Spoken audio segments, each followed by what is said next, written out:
오늘 우리에게 주시는 하나님 말씀 마가복음 2장 18절에서 22절까지만 보고 3장 1절에서 6절까지 보겠습니다. 중간도 읽어야 되지만은 시간이 없으니까 집에서 개인적으로 읽어주시기 바랍니다. 마가복음 2장 18절에서 22절입니다. 제가 먼저 18절 읽겠습니다.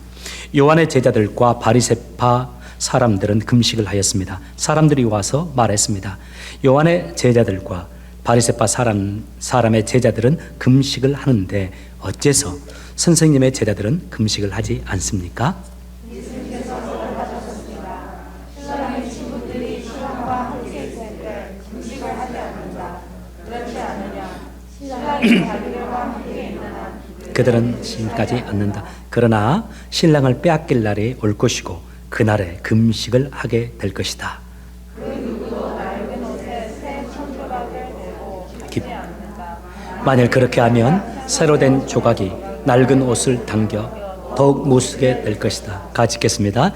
또한 그 누구도 낡은 술 부대에 새 술을 보관하지 않는다. 만일 그렇게 되면 술이 그 부대를 터뜨려 술과 함께 술 부대가 다 못쓰게 될 것이다. 새 술은 새 부대에 넣어야 한다. 우리 3장으로 가실까요? 3장 1절에서 6절까지 보겠습니다. 제가 먼저 1절 읽겠습니다. 예수님께서 회당에 들어가셨습니다. 거기에는 손이 오그라진 사람이 있었습니다. 사람들은 예수님을 고발하려고 예수님께서 안식일에 그 사람을 고쳐주시는지 지켜보고 있었습니다.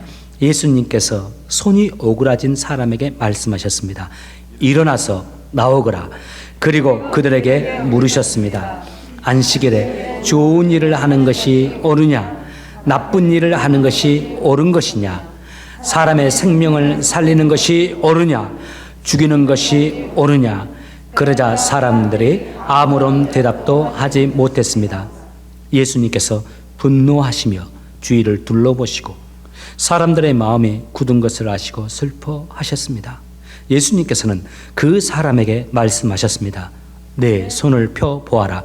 그 사람의 손을 내밀자 그 손이 나았습니다. 바리새파 사람들이 거기를 떠나 헤롯 땅 사람들과 함께 예수님을 죽일 계획을 세웠습니다. 아멘. 잘 앉으시기 바랍니다. 오늘날 우리가 살아가는 시대, 충돌의 시대라고 해도 과언이 아닌 것 같아요. TV를 봐도 그렇고 우리 주변을 봐도 그렇습니다. 사회가 이쪽과 저쪽으로 완전히 나뉘어져 버렸습니다. 문화적인 차이에 의해서도 그렇고 또 이념적인 문제 때문에도 그렇고 정치적인 견해 때문에도 그렇고 또 경제적인 양극화로 인해서 이 사회가 충돌하고 갈등하죠. 참 안타까운 거. 심지어는 이 사랑으로 가득 채워져야 할 가정 안에서도 이 갈등이 고스란히 녹아나 있는 거 보게 됩니다. 서로 아끼면서 사랑해야 할 남편과 아내가 마음을 나누고 서로 존중하는 법을 잃어버리고 있는 세상이에요. 그리고 세상의 그 어떤 관계보다 친한 부모와 자녀 가운데서도 의사소통이 되지 않고 이제 단절을 경험하고 있는 것을 우리가 경험합니다. 또 안타까운 거 하나, 한 번 예수님을 주인으로 섬기고 예수 안에서 형제 자매가 된 우리가 신앙인들도 이런 단절과 갈등을 경험하는 것을 목격하게 됩니다. 질문입니다. 여러분, 왜 우리는 이런 충돌과 갈등을 경험하면서 살아가야 할까요? 사랑에도 부족한 가족끼리 평생을 효로하기로 사랑하고 섬기기로 약속해서 시작한 두 사람 부부 가운데서도 한 피를 받아서 형제 자매된 형제끼리도 또 예수 안에서 하나 된 성도끼리도 왜 이렇게 갈등할까요? 또 한 가지 질문입니다. 어떻게 하면 이런 갈등을 최소화할 수 있고 이 갈등을 넘어설 수 있을까 하는 겁니다. 오늘 그 말씀 두 가지 비결을 주님께서 제시하고 있습니다. 첫 번째입니다. 복음으로 우리의 생각을 바꾸는 겁니다. 예수님이 우리의 삶의 기준이 되게 하는 겁니다. 나의 사고, 나의 가치관, 나의 인생관, 나의 가정관, 나의 삶의 방식을 다 예수님에게 맞추는 겁니다. 저와 제 아내도 사랑하면서 결혼했지만 뭐 특별하게 큰 위기는 없었습니다. 그래도 서로 조금씩 갈등이 있었어요. 뭐 큰 갈등, 저희는 싸우거나 그런 것은 없었는데, 왜냐하면 아내가 다 참아주니까요. 그런데 종종 이런 생각의 차이, 또 자라온 부모님에게 받은 이 가치관의 차이가 있지 않습니까? 분명히 있습니다. 자녀 양육할 때에도 이렇게 해야 한다, 저렇게 해야 한다. 저는 좀 상당히 스트릭트한 경향이 있고, 와이프는 좀 놔두지 않은 경향이 있어요. 조금씩 거기에서도 충돌이 있긴 했어요. 그럼에도 불구하고 비교적 또 감사하게 하나님 은혜 가운데 있고 우리 가정이 세워졌고, 우리 아이들이 감사하며 만족할 수 있는 부부 사이, 그리고 우리 가정 고마워하는 이 가정이 될 수 있었던 이유, 저는 이거라고 생각해요. 가치관이 다르기 때문에 충돌할 수 있지만은, 나도 예수님을 나의 삶의 모델로 삼고 내 삶의 방식으로 맞추려고 노력하고, 와이프도 예수님을 자신의 삶의 모델로 삼고 삶의 방식을 예수님의 방식으로 맞추려고 생각하고 노력하니까 지난 수십 년 동안, 우리가 25주년 오래됐습니다마는 함께 예수님을 보고 가니까 함께 조화를 이루게 되고 함께 만나게 되는 것이죠. 복음으로 생각을 모두가 바꾸는 것. 과거의 내 사고와 내 생각의 틀, 나의 삶의 방식에서 빠져나와서 하나님이 원하시는 사고, 하나님께서 원하시는 생각, 하나님이 원하시는 삶의 방식으로 우리를 바꾸어 가는 겁니다. 오늘 예수님 말씀을 보면 예수님과 유대인 사이에 팽팽한 긴장이 흐르고 있습니다. 유대인들이 예수님께 질문하죠. 아니, 바리새파 사람들과 요한의 제자들은 다 금식하는데 왜 예수님의 제자들은 금식을 안 하냐고요. 아실 겁니다. 바리새인들은 일주일에 2번 금식했습니다. 월요일과 목요일. 인터넷이나 책을 찾아봐도 쉽게 알 거예요. 월요일과 목요일 그냥 한 끼 금식한 게 아닙니다. 6시, 아침 6시부터 오후 6시까지 금식을 일주일에 2번 했어요.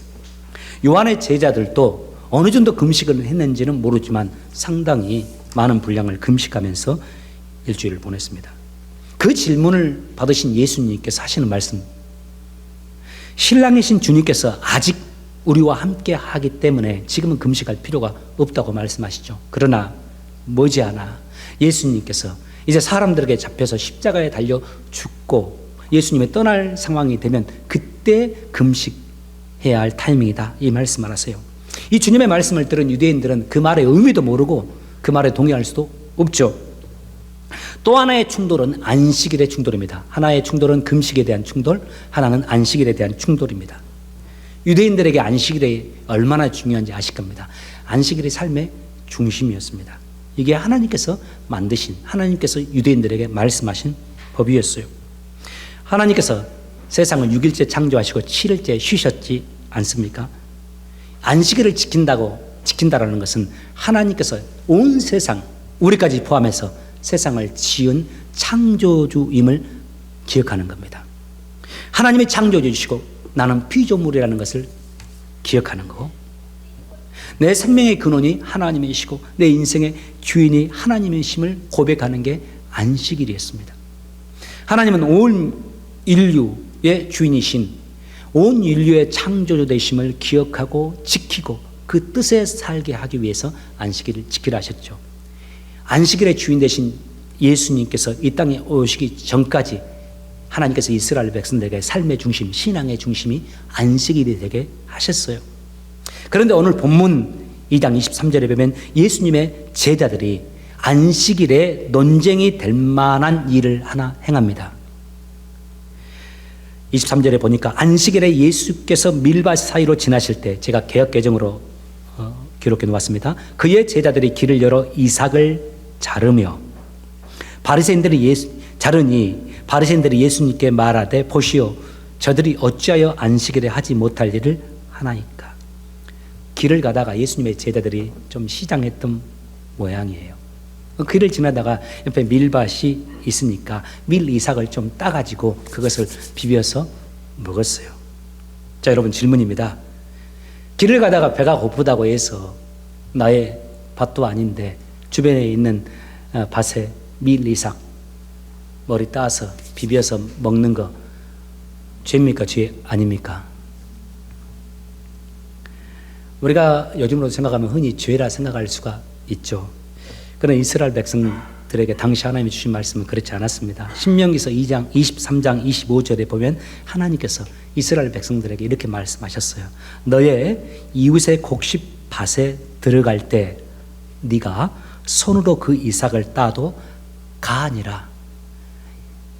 사람들의 곡식밭에, 이웃의 곡식밭을 지나가든지 그 밭에 들어가서도 네가 손으로 그 이삭을 좀 따서 먹는 거 괜찮다, 이런 말씀 하셨어요. 지금은 이런 일이 많이 없습니다만은 과거에는 가난한 사람들이 식량을 구하지 못할 때가 꽤 있었습니다. 그리고 굶주리죠. 그들 가운데 일부는 굶어 죽는 경우도 많았어요. 후진국으로 갈수록 그런 일이 많잖아요. 여러분, 하나님은 우리의 아버지가 되십니다. 하나님은 이스라엘 가운데, 당신이 선택한 이스라엘 가운데 결코 이런 일이 없도록 하라고 말씀하셨어요. 구약 성경을 많이 읽어보아서 신약까지도 나와 있는데 잘 아실 겁니다. 하나님이 이렇게 말씀하셨잖아요. 너희가 함께한 회중 가운데, 너희와 함께한 공동체 가운데 누군가가 줄여서 죽는 일이 있다면 공동체에 있는 너희들에게 결코 죄 없다 하지 않을 거라고, 너희들에게 그 죄를 묻겠다라는 그런 협박조의 말씀도 종종 들어있어요. 그 뉘앙스가 강해요. 여러분, 이 세상에 자식이 굶는 것을 보면서 견딜 수 있는 부모 있습니까? 이 땅에 어느 누구도 자식이 굶어가고 있는 거 볼 수 있는 부모 없습니다. 하나님이 우리 아버지이기 때문에 하나님께서 동일한 겁니다. 하나님의 아들들 가운데, 자녀들 가운데 굶어서 죽는 사람이 있다면, 쌓아놓고 있는 사람이 있다면 그 사람을 보고서 가만두지 않겠다, 그런 말씀을 하시는 거죠. 이게 부모의 마음이죠. 이런 관점에서 주님이 이스라엘 가운데 먹지 못해서 굶주리고 시장하여 주변에 밀 이삭 정도 따서 먹는 거 죄가 되지 않게 하라, 이렇게 말씀하셨어요. 또 그 다음에 친절하게 주의 말씀도 적어 놓았어요. 보면은 신명기서에 손으로 따서 먹는 것은 괜찮은데 낫으로 베면 안 된다고 그랬어요. 남의 밭이라 할지라도 손으로 따먹는 정도는 괜찮은데 낫으로 그냥 그거 베가면 안 된다, 또 그 말씀도 하셨죠. 그런 면에서 볼 때 오늘 본문의 제자들이 행동한 거 전혀 문제가 되지 않습니다. 바리새인들이 문제 삼고 있는 거, 이것을 문제 삼는 거 아니에요. 뭘 문제 삼습니까? 밀 이삭을 따먹은 그 날입니다. 이 날이 안식일이기 때문에 그걸 가지고 트집을 잡는 거예요. 이게 무슨 말인가? 여러분, 안식일에 하나님이 일하지 말라고 하셨죠. 일하지 말라는 것이 목적은 아닙니다. 쉬라는 겁니다. 그리고 하나님을 경외하면서 하나님이 주신 은혜를 기억하고 그 은혜를 영육간에 채워서 새롭게 안식을 힘을 얻어서 시작하라는 거죠. 그래서 추수도 하지 말라고 주님이 말씀하셨어요. 자, 그런데 여러분, 안식일에 이 밀 까부르는 거, 이거 추수입니까 아닙니까? 질문입니다. 밀이 있는데 그 밀을 좀 따서 까부르는 거, 이거 추수인가요 아닌가요? 바리새인들은 이걸 추수라고 말하는 겁니다. 그래서 지금 추수하면 안 되는데 안식일날 왜 제자들이 추수하냐고요. 성경을 보면 안식일날 이걸 벼 이삭을 이렇게 정도 하는 거 추수인지 아닌지 그런 답은 성경에 나오진 않아요. 굳이 그런 말씀 할 필요가 없습니다. 안식일의 취지 아실 겁니다. 하나님이 나의 주인 되심을 기억하고 고백하는 거예요. 우리 주일에 하나님 앞에 나와서, 안식일과는 조금 차이는 있습니다만 안식일의 주인 되신 우리 주님께 예배를 드리고 주 안에서 말씀을 듣는 거 다 이와 같은 뜻입니다. 하나님이 나의 주인 되시고 예수님이 나의 주인 되심에 생명 되심을 고백하는 거죠. 또 쉼을 얻고 새롭게 회복되는 겁니다. 하나님이 그렇게 하기 위해서 안식일을 주셨는데 바리새인들은 그런 하나님의 마음을 헤아리지 못한 채 자기들 나름대로 신앙의 전통과 의식을 만들어서 절대화시켜버리고 그것을 잣대를 들이대면서 트집을 잡고 있어요. 이런 신앙관을 가지고 있었던 바리새인들과 예수님은 충돌할 수밖에 없었어요. 이런 신앙관 가지고 있으니까 예수님께서 하늘의 진리를 말씀하셔도 그 진리가 귀에 들리지 않는 겁니다. 그렇게 자신들이 메시아를 삼하고 기다렸음에도 불구하고 그 메시아가 지금 눈앞에 와서 말씀을 전하는데도 그 메시아를 대적하는 자들이 돼버렸어요. 열심은 있지만은 방향이 잘못된 신앙이 어떤 것인가를 잘 보여주는 모습입니다. 이에 그 모습에 예수님께서 대답을 이렇게 하셨어요. 참 지혜로운 대답이에요. 22절에 새 포도주는 새 부대에 담아야 한다. 무슨 말씀인지 아실 겁니다. 당시에는 유리병이 없었잖아요. 그래서 포도주를 넣을 때 유리병에 넣을 수 없었어요. 다 가죽에 담아서 포도주를 보관했습니다. 그러나 아시다시피 포도 이 발효하는 과정에서 가스가 발생하지 않습니까? 그러면 포도를 담고 있는 이 가죽이 같이 가스가 생길 때 같이 팽창해 주지 않습니까? 그래서 포도를 담아 놓으면 포도가 발효되면서 같이 이 가죽도 발효가 되었었습니다. 그런데 한 번 발효가 되면서 팽창했던 그 가죽을 다시 낡은 가죽을 또 사용한다고 생각해 보십시오. 다시 거기서 아까워서 포도를 거기에 넣고 또 발효를 시켜 보십시오. 이미 한 번 팽창할 대로 팽창했잖아요, 가죽이. 이제는 넣어서 또 팽창해야 되는 상황이 되면 가죽이 터져버리죠. 그래서 새 포도주는 언제나 새 가죽에 담는 것이 원칙이었어요. 이스라엘 백성들이 아주 그것을 잘 알고 있었어요. 이게 아주 예수님의 비유적인 지혜로운 표현입니다. 포도주는 예수님과 예수님의 복음을 상징해요. 그리고 부대는 우리 인간들이 알 수 있습니다. 은혜로 오신 예수님, 우리에게 생명주로 오신 예수님을 담고 그 예수님을 모시기 위해서는 과거에 가지고 있는, 지금 바리새인들이 가지고 있는 그 사고가 변해야만 가능하다는 말씀을 하고 있는 겁니다. 너희가 진정으로 하나님을 잘 섬기고 하나님의 은혜를 받고자 한다면 너희 사고를 변화시켜라. 한 사안 한 사안에 대해서 말씀하신 거 아니냐, 하는 것이 아니라 사고의 틀, 생각의 틀, 신앙의 틀, 삶의 틀이 바뀌어야 된다는 것을 말하는 겁니다. 여러분, 오늘 우리가 이 말씀에 도전을 받았으면 좋겠어요. 우리가 날마다 새 부대가 되길 원합니다. 여러분 아멘 하시기 바랍니다. 여러분, 우리가 날마다 새 부대가 되길 원합니다. 날마다 주님 생각하면서 주님이 무엇을 원하실까?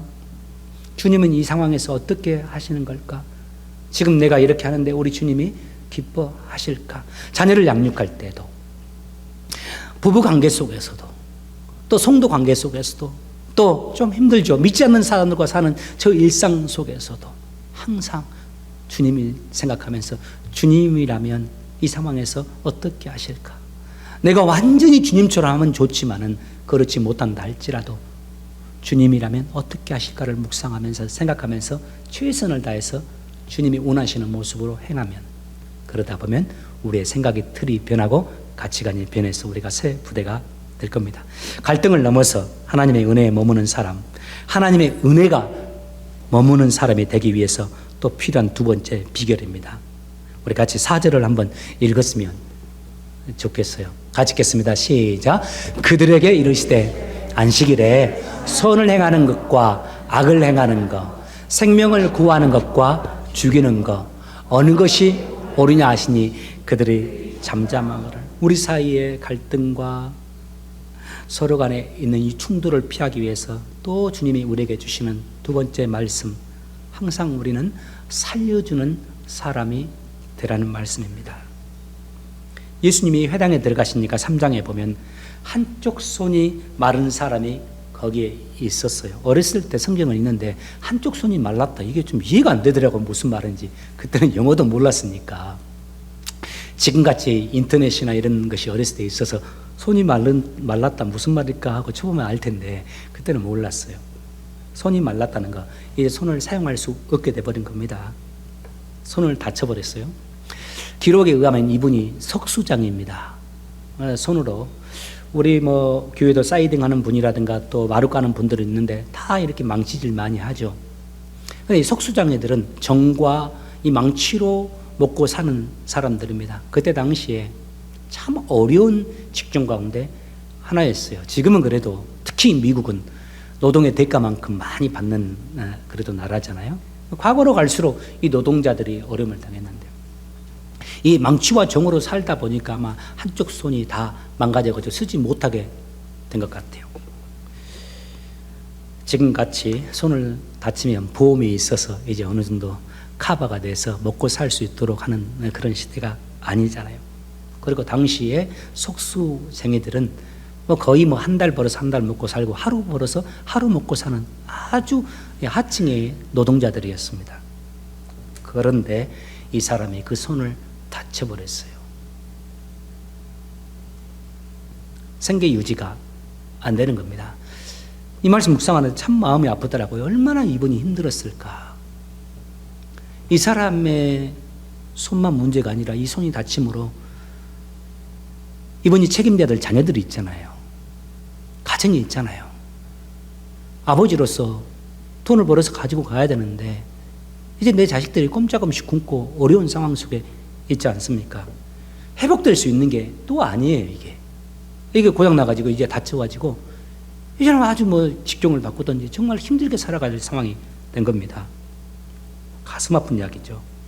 주님이 우리의 마음까지 다 세시는 분이고 머리카락 하나까지 세시는 분이지 않습니까? 지금 이곳에 앉아있지만 말하지 않지만 여러분 우리 모두가 다 사정들이 다 있잖아요. 사연들이 다 있잖아요. 말하지 않지만 아픔도 있고 남모르게 한숨 쉬는 일이 있죠. 주님이 다 아십니다. 위로받기를 원하고 확신을 갖길 바랍니다. 주님이 아셨어요. 그 속수장이가 얼마나 힘들지를.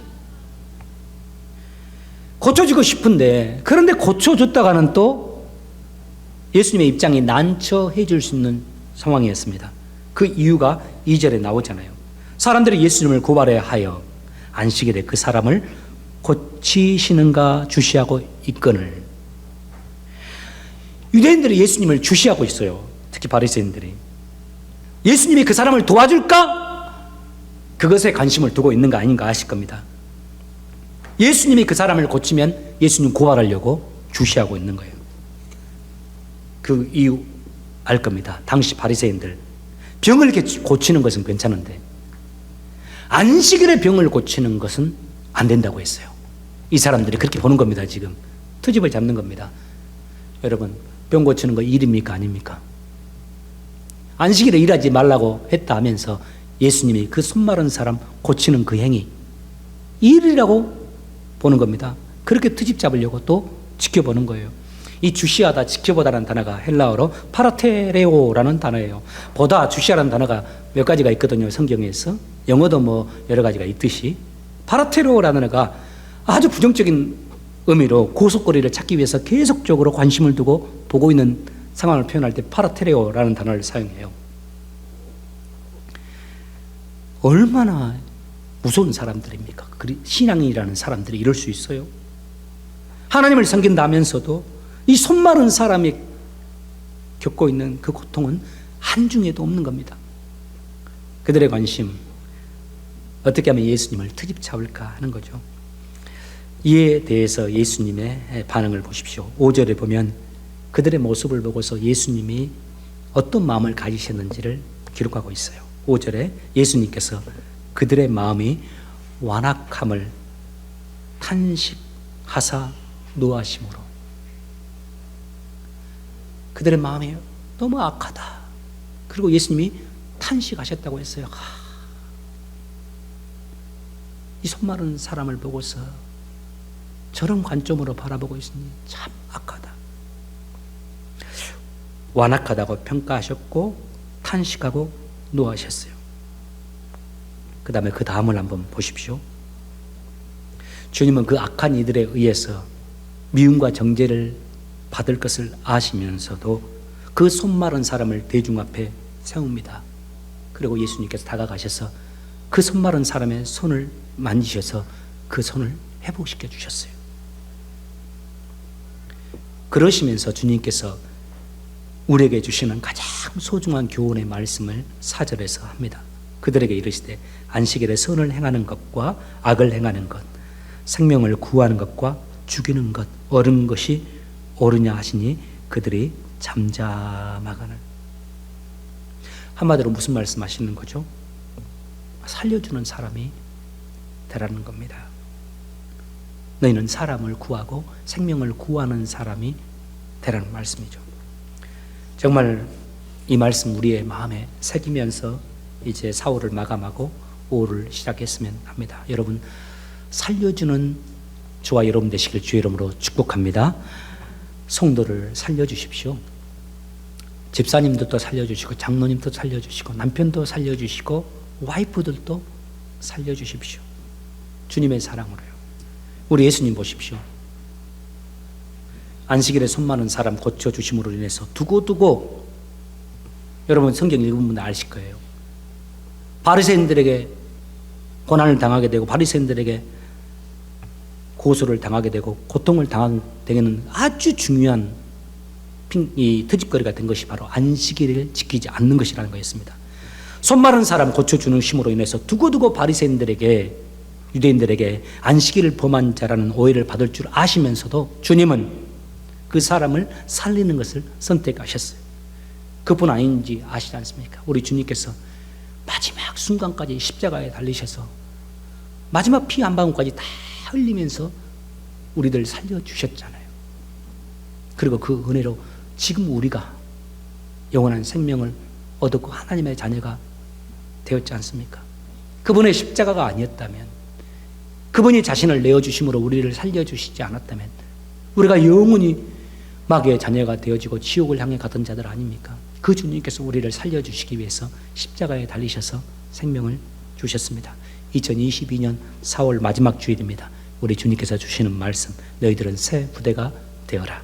그리고 너희는 살려주는 사람들이 되라고 말씀합니다. 여러분 주 안에서 말씀 마음에 새기면서 4월 마무리 잘 하시고 5월을 믿음으로 승리하는 한 달 되시기를 주의 이름으로 축복합니다. 잠깐 기도하겠습니다.